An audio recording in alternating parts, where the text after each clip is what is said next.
Olá, internautas aqui da TV 61. Estamos começando mais um bate-papo com Hélio Dolly. Bom dia, Hélio. Bom dia, Alisson. Bom dia, Negrão. Bom dia, Alisson. Bom dia a todas, todos. Bom dia a todas e todos. João, Hélio, vamos que vamos. Vamos lá. Então, nesta edição do bate-papo com o Hélio Dolly, o Hélio vai comentar e analisar a recondução do PGR Augusto Aras. E vamos abordar também aí com o Hélio a declaração do Bolsonaro de que a corda arrebentou. Isso aí, junto com isso, a gente percebe e vê, né, verifica o avanço das ameaças dos PMs bolsonaristas com a manifestação de 7 de setembro. E, no meio disso tudo, a preocupação, né, que a manifestação contrária a Bolsonaro, puxada pela esquerda, possa entrar num confronto. E surgem, então, as sugestões, como a do deputado Marcelo Freixo, do Rio de Janeiro, para que se adie a manifestação da esquerda. Vamos falar também do acampamento Terra Viva dos indígenas contra o marco temporal. Os indígenas estão num acampamento gigantesco aqui na esplanada dos Ministérios em Brasília. No baú do Hélio, ele prossegue rememorando a histórica eleição de 1994 no Distrito Federal. Hélio, vamos começar pela essa corda que já arrebentou? Vamos, Negrão. Na verdade, você vê que o cenário político brasileiro vamos dizer assim, surreal. Quer dizer, nós estamos vivendo numa situação que é totalmente inusitada. Então, você tem um presidente da República dizendo que a corda com o Supremo Tribunal Federal já arrebentou. Ou seja, o presidente da República, detentor do Poder Executivo, dizendo que não tem mais conversa com o outro poder, com o Supremo Tribunal Federal, que continua agindo, né? Hoje mesmo vai julgar o marco temporal, né? Tem um julgamento aí também esperado da autonomia do Banco Central.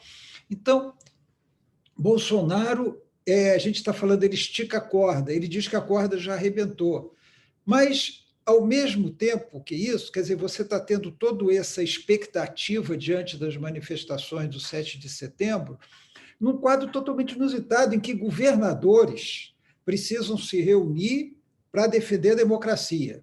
Uma coisa que não tem sentido, não deveria ter sentido, tem, mas não deveria ter.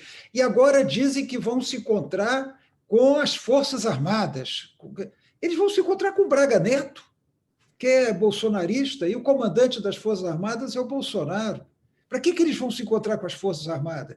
Eles estão politizando as Forças Armadas agora? Entendeu? Então, é um quadro assim, totalmente sem sentido. E enquanto isso acontece, Negrão, essa corda vai esticando, há toda essa expectativa sobre o papel das polícias militares no 7 de setembro, que é outra coisa também que não deveria haver preocupação nenhuma.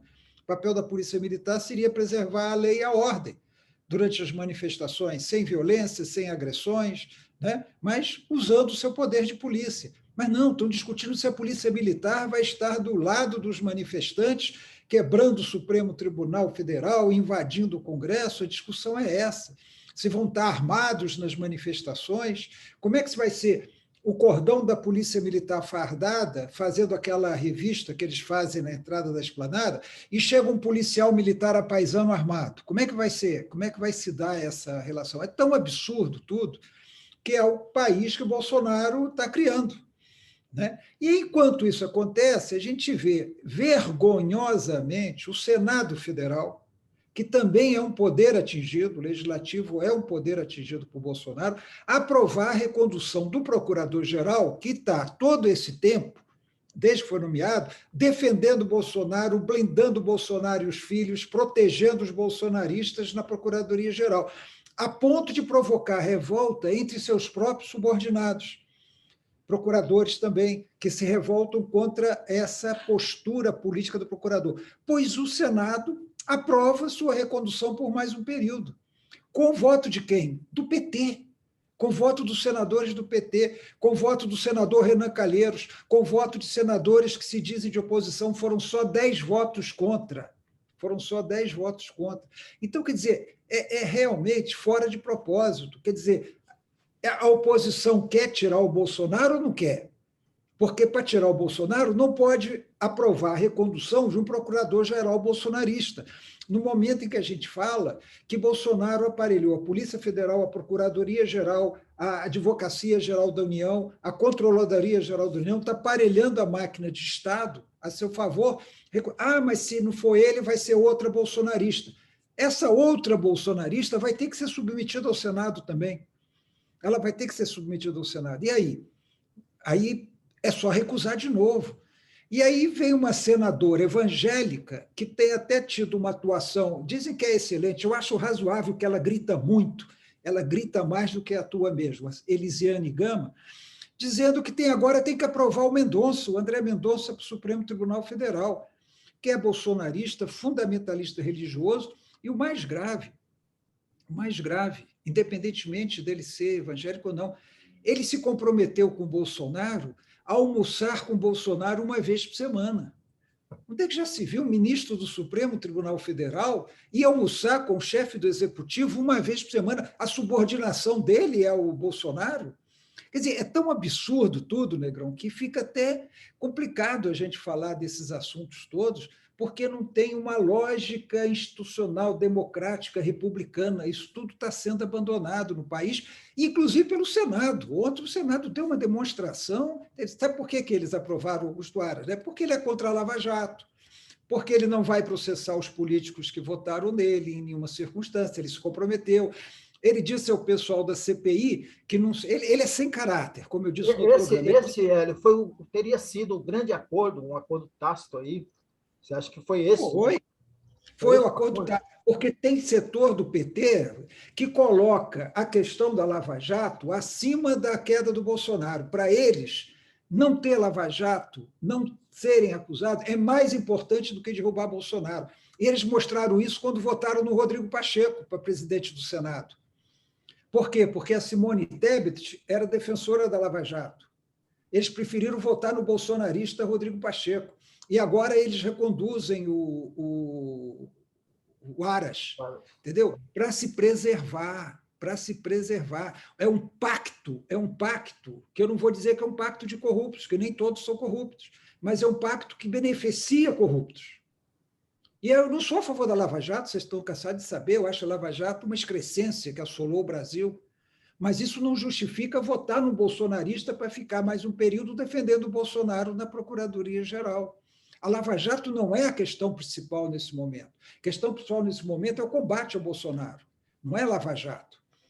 Entendeu? Então, nós estamos vendo esse quadro surreal, quer dizer, uma expectativa de golpe, o golpe anunciado, como nós já falamos aqui, o golpe com data marcada, com aviso prévio, né? Obviamente, eu acho que não vai ter golpe no dia 7 de setembro. Eu, pessoalmente, acho que não. Acho que pode haver violência, pode haver confronto, tá? Mas não acho que seja o dia do golpe, porque eu acho que as Forças Armadas não embarcarão nesse movimento. Mas é uma situação muito grave que a gente tem. Em relação ao 7 de setembro, eu conversei com alguns policiais que conheço, e falando dessa representatividade de algumas associações.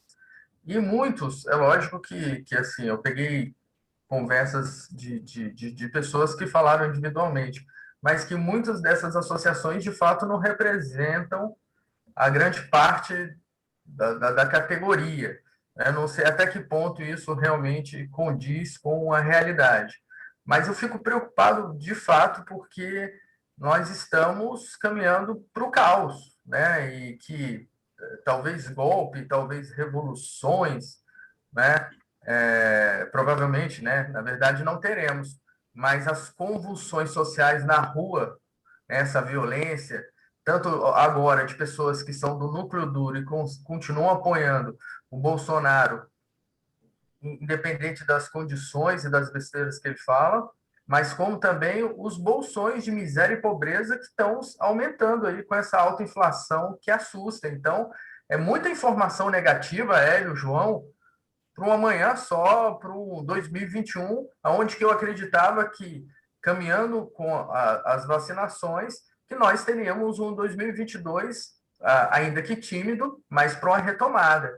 e que as expectativas não são essas, segundo muitos economistas. Hélio, com Aras, né, de novo, aí se mantendo, de alguma forma, a CPI da Covid, né, a CPI ali no Senado, ela se fortaleceu, se enfraqueceu, ou o cenário continua o mesmo? Ele cegamente defendendo Bolsonaro e, enfim, o que você acha disso?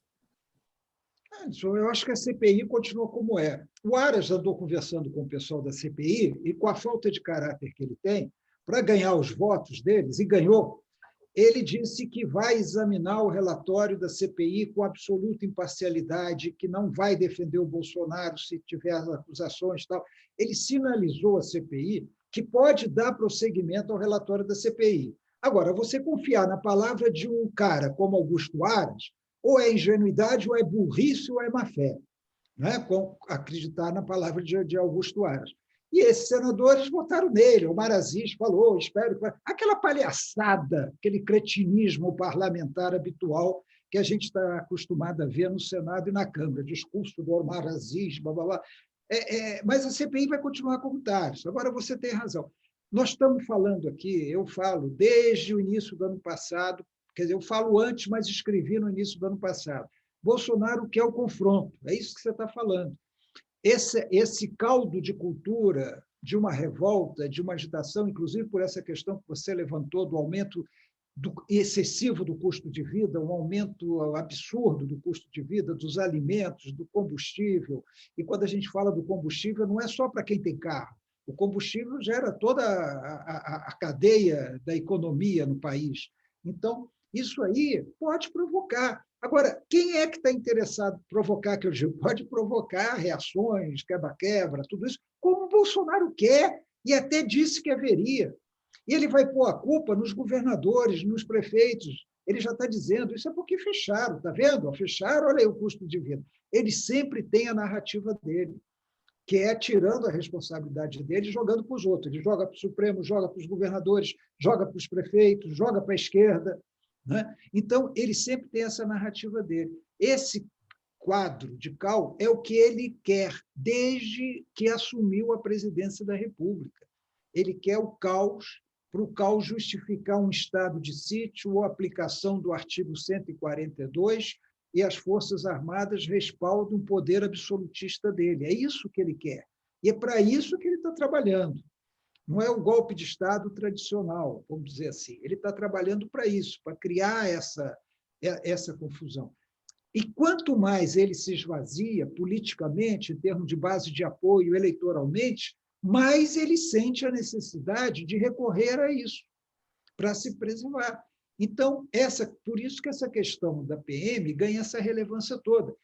Hoje eu li um artigo muito interessante do Luiz Eduardo Soares e outros, dizendo o seguinte, a PM é uma caixa preta. Eu sempre falo isso das Forças Armadas, a gente não sabe o que está acontecendo ali dentro, como eles vão reagir, qual a proporção de bolsonaristas. O último estudo que foi feito era de 40% de bolsonaristas, mas será que é isso mesmo? Será que é menos? Será que é mais? Quantos estariam, mesmo sendo bolsonaristas, não estariam dispostos a ir para a rua defender o Bolsonaro contra a lei e a ordem, vamos dizer assim, respeitando os seus compromissos? Quantos? Nós não sabemos. Quais comandantes estão com o Bolsonaro, quais não estão? Quantos seriam fiéis aos governadores que se opusessem a isso? É uma caixa preta, como escreveu Luiz Eduardo Soares e outros autores desse artigo. Então, nós temos que estar prevenidos, não é uma questão de ficar apostando, sabe? Eu aposto que vai ter golpe, não vai ter golpe, eu duvido que tenha. Isso é irrelevante, isso é especulação. O que a gente tem é que estar preparado para todos os cenários possíveis. E esse é um cenário possível, e o próximo ato seria o 7 de setembro. Nós vimos ontem, o Negrão já citou isso, uma manifestação muito bonita dos indígenas na Praça dos Três Poderes, inclusive criativa. À noite, fizeram uma encenação muito bonita ontem à noite, e hoje eles vão fazer uma marcha à tarde até o Supremo Tribunal Federal, que vai votar o marco temporal, que é mais uma dessas medidas do Bolsonaro para exterminar os indígenas, destruir o meio ambiente, é parte dessa política dele. E os indígenas estão mostrando que tem que resistir, tem que mostrar força. Eles vieram em peso, parece que eu li que são 6.000 indígenas em Brasília acampados ali na Esplanada, no Teatro Nacional.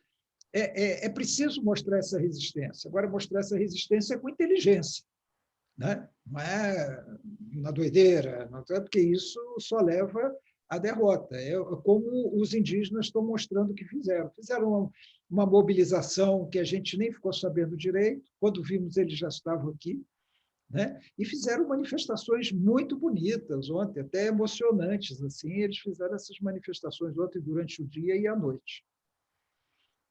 Muito bom. Alisson, quer comentar mais alguma coisa nesse ponto aí, para a gente partir para o baú?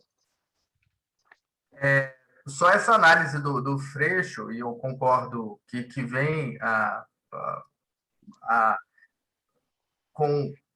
Travei aqui, não foi a internet, fui eu. Da ideia de mudar o dia da manifestação da oposição, né? É isso? Exatamente, de concordar com o Freixo, com o Hélio Doyle, de forma inteligente, porque nós lembramos que tem aquela máxima que antigamente as pessoas falavam que radicalismo gera radicalismo, e depois eu aprendi que radicalismo quer dizer você ir a fundo, né? Pegar pela raiz. Mas então vamos trocar, que fundamentalismo gera fundamentalismo e violência gera violência. Então, eu acho pertinente essa mudança de estratégia, mesmo que coloque essa manifestação no dia diverso do dia 7 de setembro. Eu acho que o Freixo ele levantou um ponto importante, eu até tendo a concordar com ele. Eu gostaria de... O problema é que ele levanta isso e a reação que vem contrária é aquela velha reação da esquerda voluntarista, triunfalista, não temos que ir para a rua, enfrentar nas ruas, tal, sem raciocinar, sem pensar. Vai ali pelo que... Não, povo na rua, todo povo na rua. Bom, e aí, como é que vai ser? Por exemplo, vou dar um exemplo rápido, tá, Negrão? Os bolsonaristas estão concentrando suas manifestações em Brasília e São Paulo. Eles querem ter muita gente em Brasília e São Paulo. Eles não estão nem aí para o resto do país. Estão fazendo caravanas para ir para São Paulo e caravanas para vir para Brasília. Quer dizer, já ocuparam a Esplanada já é deles, já a Secretaria de Segurança já disse. Então, a oposição vai ter que fazer a manifestação em outro lugar. Obviamente, o ponto de vista que vai prevalecer é a comparação das manifestações. Qual foi maior? É claro, eles estão trazendo no Brasil inteiro. A de Brasília vai ser só Brasil. Eu estou levantando esse aspecto, não é para dar uma definição, é para dizer que esses fatores todos têm que ser considerados. E aí, a oposição vai tentar fazer manifestação na Esplanada? Eu acho que não, obviamente não, porque aí seria o confronto inevitável, uma condição muito ruim. Mas vai fazer aonde? Vai fazer grande? E quantas pessoas terão receio de ir para a rua temendo o confronto? Entendeu? Então, assim, tem tanta coisa para ser discutida que não dá para você responder ao Freixo com não, isso é recuo, não aceitamos recuo, vamos para as ruas, nós somos fortes. Entendeu? O que eu digo é isso. A discussão teórica não pode ser substituída pelo grito de guerra. Exatamente. Até parece que essa esquerda não aprendeu com os clássicos do marxismo, né? Não aprendeu, Negrão. O pior é que eu vejo gente da minha geração que passou por tudo isso lá e não aprendeu até hoje. Aprendeu nem com a prática, né? A prática é o critério da verdade. Exatamente. Então, eu vou rapidinho aqui. Eu tenho acompanhado, o Alisson me suscitou essa pergunta. Eu tenho acompanhado muitos grupos de WhatsApp aqui, e a maioria deles ligado à família, ligado a amigos e profissionais, né, colegas, né, e bolsonarista. E existe já um grito de guerra dentro desses grupos da guerra civil, a pregação. Tem gente falando que tem que ter que vai partir para a guerra civil. Olha, aí o esticar da corda, eu acho que ele extrapola, né? Você acha que a gente pode cair nesse desastre, nessa tragédia? Eu acho que está no plano de bolsonaristas, está, porque eles querem conquistar o poder de maneira absoluta. Agora, é possível? Quer dizer, que guerra civil? Eles têm força para essa guerra civil? Eles têm força armada para essa guerra civil? Eu sei que eles têm os milicianos. Bolsonaro liberou as armas para isso, e não foi liberar a arma para o povo ter arma se defender, foi para armar o seu exército miliciano que ele liberou armas. Eles têm policiais militares e militares que o apoiam. Agora, qual vai ser o papel das Forças Armadas? Essa que é a grande questão, a interrogação é essa. Eles querem isso? Eu acho que querem, viu, Negão? Eles querem, vários deles querem. Claro que, como todo grupo político, você tem divisões, você tem uns mais radicais, outros menos, um a favor da violência, outro menos violência. Você tem divisões também entre os bolsonaristas, mas eles são gado. Gado no sentido de que segue o líder e onde o líder vai. Se o líder despencar na ribanceira, eles vão todos despencando na ribanceira. Nesse sentido, eles são gado. Então, tem que ver qual é a correlação de força, a tradicional correlação de força que a esquerda deveria estudar melhor, né? Eles têm condições de fazer essa guerra civil? Não sei. Como é que vão ficar as Forças Armadas diante do quadro de coisas? Porque a gente fala assim, as Forças Armadas não vão apoiar o golpe. Eu sei que não vão. Se o Bolsonaro chegar na frente do Congresso e declarar eu agora sou o ditador, as Forças Armadas não vão apoiá-lo assim. Mas se houver um caos no país, se houver um clima conturbado, quase de guerra civil, vamos dizer assim, de confrontos, de quebra-quebra, de agressões, as Forças Armadas podem intervir, sim, elas podem querer intervir. E aí, a favor de quem que elas vão intervir? Da restauração democrática? Da entronização de um poder militar, que pode até não ser Bolsonaro, pode ser o Mourão, ou do Lula, a favor do Lula, entendeu? Não é.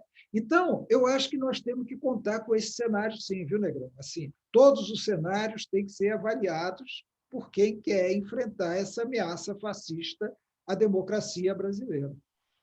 Exatamente. Então, vamos para o baú do Hélio. Vamos falar de democracia, né? Voltando aqui com a eleição de 1994, no Distrito Federal, a histórica eleição. O Hélio participou lá dos bastidores dessa eleição. Então, Hélio, vamos prosseguir com esse evento que foi muito importante para a nossa democracia, enquanto a gente fica aí na corda bamba, né? Negrão, rememorando o último capítulo, né? Você lembra o último capítulo, né? Eu disse que o Valmir ganhou com 39,6%, mas o Cristóvão surpreendeu com 37,2%. Então, a diferença ficou muito pequena. E a Badia ficou com 20,2%. Todo mundo dizia, o Valmir vai ganhar no primeiro turno. Quando o Cristóvão começou a crescer, e aí, naturalmente, foi diminuindo o total de votos, né, dos 50% do Valmir, aí dizia, não, quem vai para o segundo turno é a Badia. A Badia que vai para o segundo turno. Ela é do PSDB, mais forte, é do partido do Fernando Henrique Cardoso e tal. E o Fernando Henrique Cardoso ganhou a eleição, você lembra disso? Ele ganhou a eleição no primeiro turno, em 94. Mas a Badia ficou em terceiro lugar, com 20%.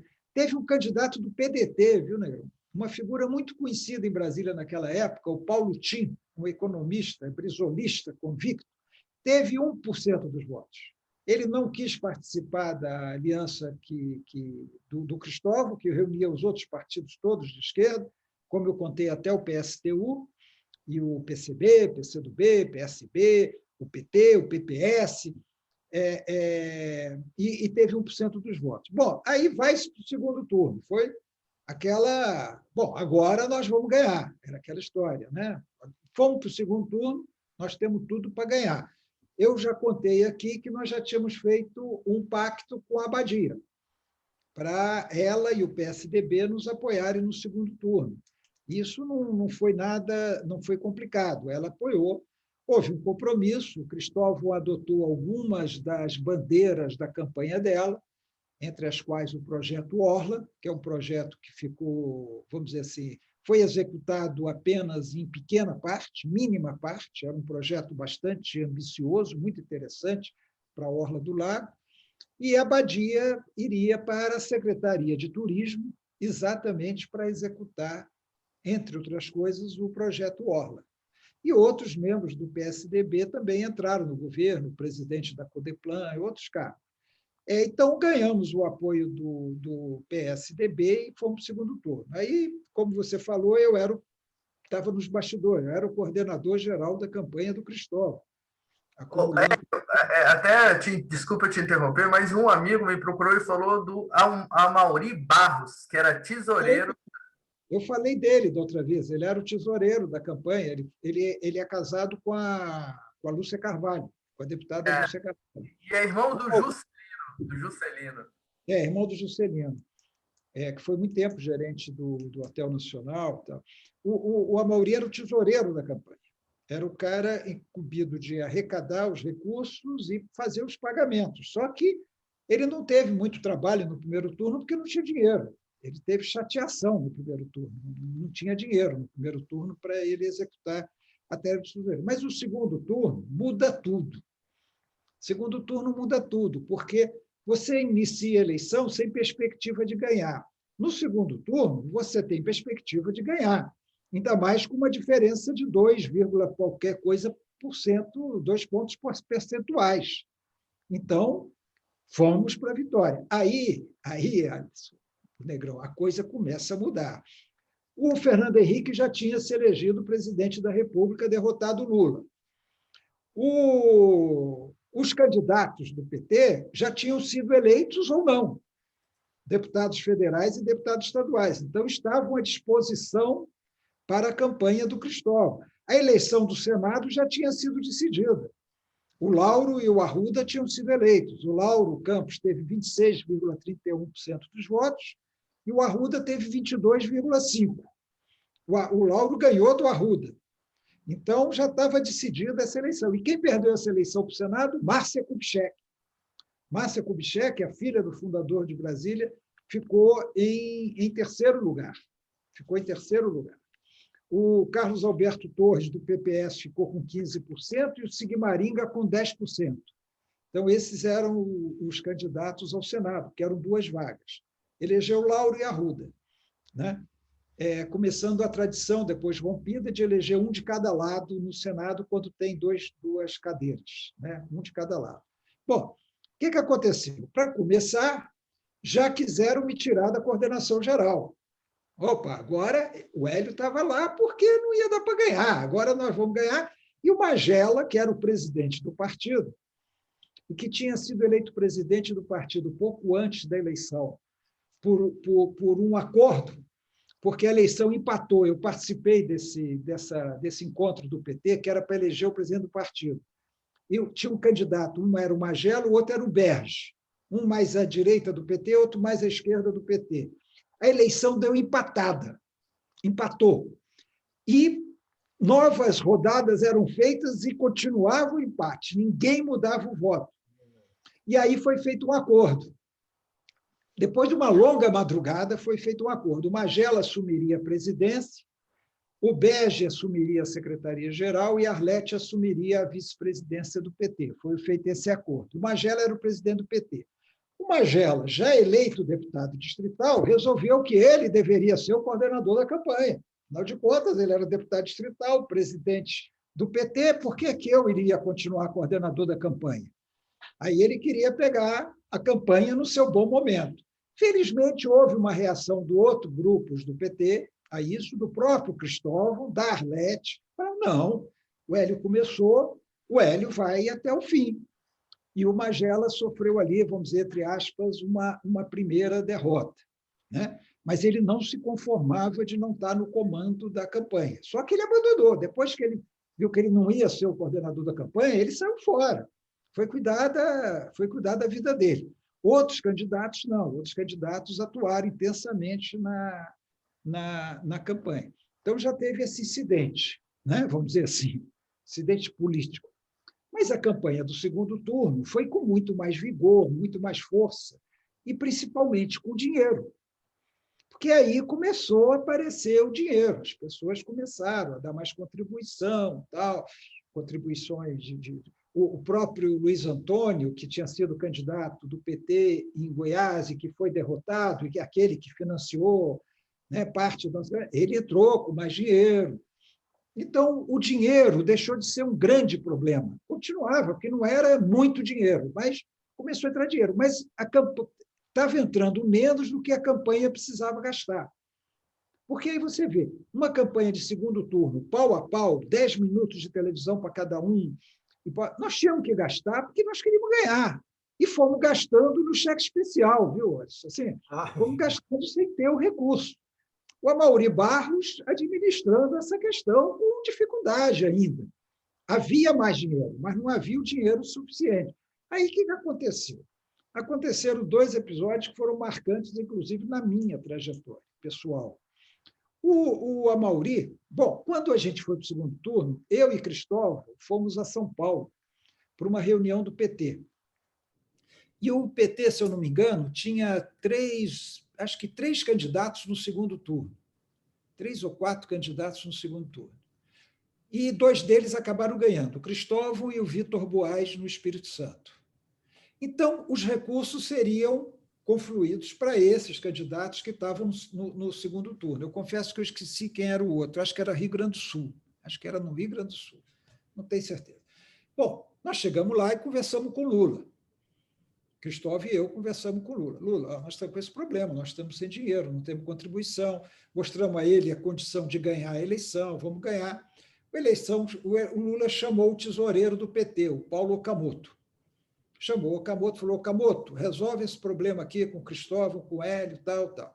Aí nós conversamos com o Paulo Okamoto, e o Paulo Okamoto falou: olha, nós temos alguns entendimentos aí com empresários que já colaboraram no primeiro turno da campanha, já ajudaram no primeiro turno, de outros estados, em São Paulo, inclusive, e tal.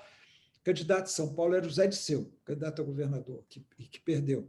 E tudo bem, deixa comigo que eu dou um sinal para vocês. Ótimo. Paralelamente a isso, o Amaury saiu a campo, ele tinha uma relação boa com vários empresários de Brasília que não apostaram no primeiro turno, e o Amaury conseguiu uma contribuição da Via Engenharia. A Via Engenharia é uma grande empresa, até hoje, uma grande empresa de construção em Brasília. O Amaury conseguiu, tudo legal, a Via Engenharia contribuiu com R$200 mil na época.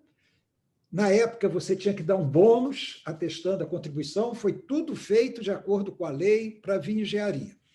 E um belo dia, o Okamoto me liga, telefone. Hélio, olha, resolvemos aquele problema. Podemos marcar uma reunião aí em Brasília, no dia tal, você leva o Cristóvão na casa do Hélio Bicudo. O Hélio Bicudo, na época, era deputado pelo PT. Marcamos reunião, dia e hora, eu e Cristóvão fomos lá para a reunião. Chegamos na reunião, estava o Paulo Okamoto e diretores da Odebrecht, da empreiteira Odebrecht. Paulo, aí houve toda uma conversa lero-lero. Cristóvão falando dos planos dele. Cristóvão já conhecia um dos diretores. E falando dos planos dele para a educação, conversaram sobre Brasília, sobre o país, uma conversa. Aí, nesse momento, o Cristóvão foi embora. O Cristóvão sabia para que era a reunião, ele sabia que era para o Odebrecht contribuir, mas nós achamos que ele não precisaria participar da parte de contribuição, ele tinha uma agenda de governador e não era ele, o Cristóvão era alheio a essas coisas. Ele sabia para que era. Foi embora Cristóvão, ficamos eu e o Okamoto. E eu não lembro se estava o Amaury, provavelmente estava, mas não lembro se ele estava. E ali foi acertada uma contribuição de R$200 mil da Odebrecht à campanha. Foi acertada ali, nessa reunião. Legal, com bônus assinado, tudo dentro da lei. Não era nada caixa 2, tudo dentro da lei. E a Odebrecht contribuiu com R$200 mil para a campanha. Esses R$400 mil salvaram a campanha. Nós terminamos a campanha sem dívida. Terminamos a campanha sem dívida. Ainda pagamos dívida da campanha do Lauro Campos. Ainda pagamos com esse dinheiro dívidas da campanha do Lauro Campos. O Amaury ficou satisfeito, nós ficamos satisfeitos, tal.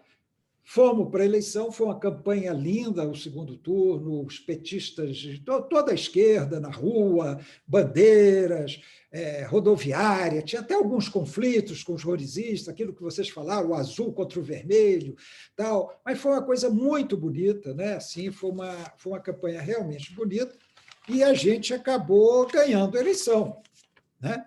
Cristóvão teve 53,9%, e o Valmir teve 46,1%. Esse foi o resultado final da eleição, e nós ganhamos aquela eleição que ninguém achava que nós poderíamos ganhar quando ela começou. No segundo turno, já se sabia que a gente ia ganhar. Assim, era aquela onda, né, que vocês conhecem, aquela onda do Cristóvão, um jingle muito bom, o Homem Bom, ficou famoso esse jingle, eita, Homem Bom, tal. Os petistas, a mobilização petista foi fundamental, os petistas na rua, não é só petista, eu falo petista, mas eram os militantes de todos os partidos de esquerda, inclusive do PDT, que também apoiou, do PSDB, que apoiou na rua. O Fernando Henrique vinha com simpatia à eleição do Cristóvão. Né?